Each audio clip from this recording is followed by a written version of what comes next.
bo'ladimi yoki yo'qmi, shu haqida ilmiy faktlar bilan gaplashamiz. O'zi mashhur gap bor, 21 kun ichida odat shakllantirish haqida trend gap bor. O'zi 21 kun odat shakllantirib bo'ladimi? Odat o'zi nimaligi haqida gaplashsak, odat bu bizning ongimizda, miyamizda yoki avtomatik tarzda takrorlanuvchi xatti-harakat, ya'ni hech qanaqa qiyinchiliklarsiz avtomatik bajarib ketadigan odatlarimiz. Bizdan ortiqcha miyadan energiya talab qilmaydigan harakat yoki jarayon desa ham bo'ladi.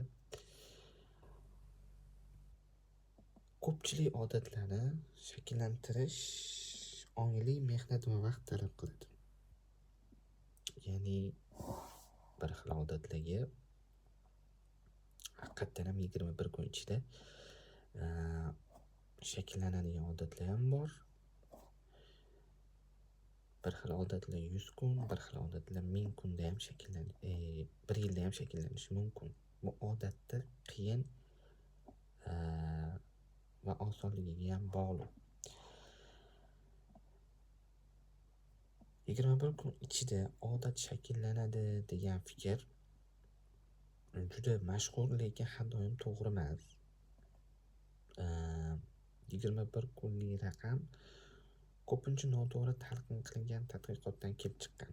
Ya'ni qayerdan kelib chiqqan o'zi? Bu g'oya dastlab 1950-yillarda plastik jarroh Maxwell Maltz tomonidan ilgari surilgan, ya'ni u burunni operatsiya qilgan, adashmasam burun va bemorlarni shu narsani kuzatganki, bemorlar o'zini yangi ko'rinishdagi burniga 21 kun ichida, o'rtacha 21 kun ichida moslashib ketganini payqagan yoki kechirgan va shundan kelib chiqib 21 kunda demak odat shakllantirib bo'ladi degan g'oyani ilgari surgan yoki odamlar shunaqa ko'tarib olgan. Maltz, ya'ni o'sha plastik operatsiya qiladigan doktor, bemorlar va o'z tajribalarini kuzatib, o'zgarishlar uchun taxminan 21 kun kerakligini sezgan. Ya'ni o'sha bemorlardan kelib chiqib shu narsani aytgan. Biroq uning kuzatuvlari sistematik ilmiy tadqiqot bo'lmagan to'g'ri. Uzr. Keyinchalik bu g'oya pop madaniyatda juda tarqaldi. Ya'ni bu tarqalib ketgan, quloqdan quloqga o'tib, juda ham shuning uchun ham 21 kun ichida odat shakllantirib bo'ladi degan g'oya tarqalib ketgan. Ilmiy tadqiqotlar odatlar shakllantirish jarayonini aniqroq tasvirlab beradi. Bu odat shakllantirishda boshqa tadqiqotlar ham bor. Misol uchun 2009-yilda Filippa Layli boshchiligidagi guruh odat shakllantirish jarayonini o'rgandi va ular 96 kunda davom etgan tadqiqot o'tkazdilar. Tadqiqot 96 nafar ishtirokchi qatnashdi, adashmasam 96 edi, bu yerda 96 yozilgan, lekin 100 tadan ko'p bo'lishi ham mumkin. Ishtirokchilar har kuni ma'lum bir xatti-harakatlarni bajardilar.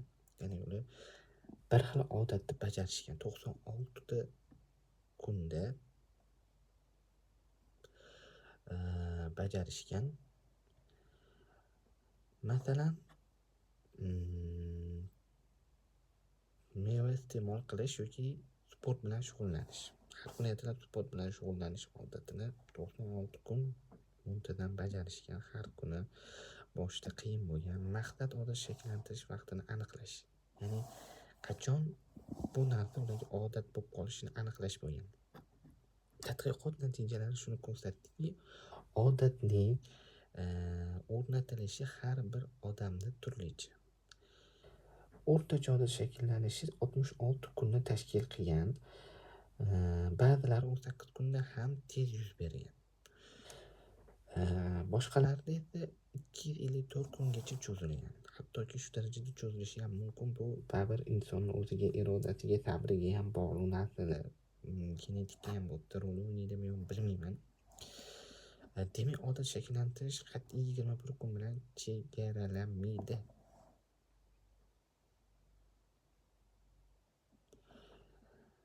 Odat shakllantirish tezligi odatning murakkabligi bilan bog'liq.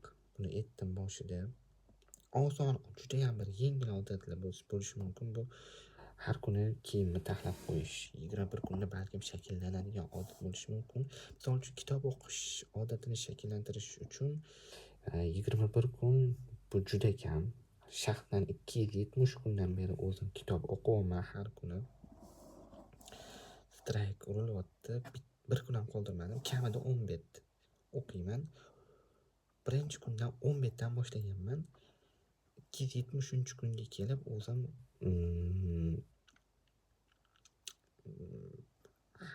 to'liq shakllandi ham deya olmayman.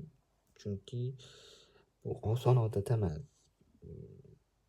Lekin 150 kuncha ketsa kerak. 200 kun kitob o'qish odatini shakllantirish uchun. Hammada har xil bo'ladi. Men bitta ham boshida ham aytib o'tdim buni.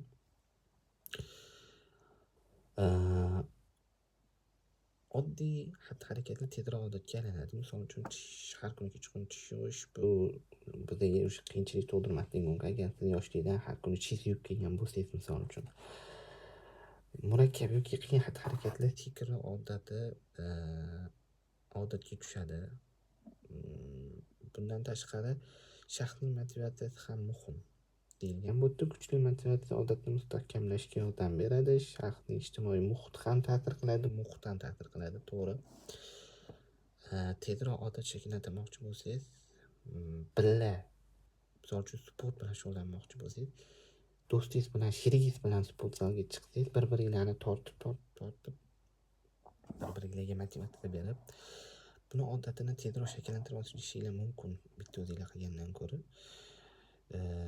Do'stlar va oila qo'llab-quvvatlasa odat tezroq shakllanadi.